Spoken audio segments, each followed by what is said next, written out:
C'est sur les hauteurs de Novelle, au col de Neuve, qu'un loup s'est attaqué à une chèvre le 26 juin dernier. Suite à l'attaque, un tir de défense renforcé a été accordé par la préfecture de Haute-Savoie pour prélever l'animal. Cela signifie qu'un lieutenant de louveterie, une personne assermentée par l'État, a la possibilité d'abattre un loup sur le secteur où l'attaque a eu lieu. Pour observer le travail effectué par ces lieutenants de louveterie, ce spécialiste du loup actif dans une association de défense de la faune sauvage s'est directement rendu sur place. Équipé de ses jumelles et sa caméra, il a été, selon lui, témoin d'une scène surréaliste. On était au-dessus de Nova-Dessous, juste après le virage là-bas.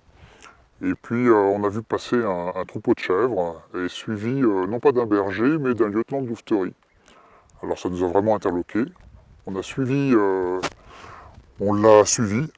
et on s'est rendu compte qu'il montait les chèvres presque jusqu'au col de Nova, tout en haut là-bas. Et puis au lieu d'effectuer un tir dérogatoire dans des conditions très cadrées, eh bien, il les exposait à la prédation pour faciliter son tir, en dérogation à toutes les règles qui sont présentes sur l'arrêté préfectoral. Suite à cette vidéo, un communiqué de presse co-signé par France Nature Environnement et la LPO a été publié ce lundi. Il dénonce des agissements illégaux qui, selon les environnementalistes, n'a que pour seul but d'exterminer plus facilement et plus rapidement les loups de la région.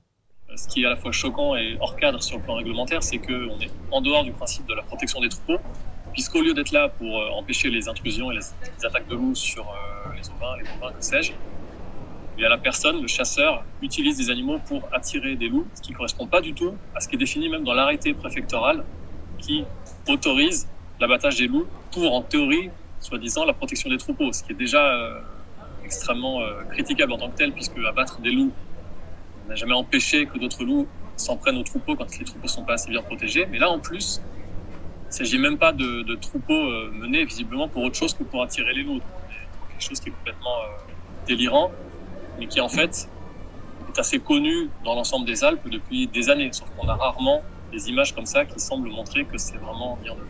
Les associations de défense de la faune sauvage demandent désormais qu'une enquête soit menée par les instances en charge du dossier pour comprendre précisément ce qu'il s'est passé ce jeudi 30 juin 2022 dans les alpages de Novelle.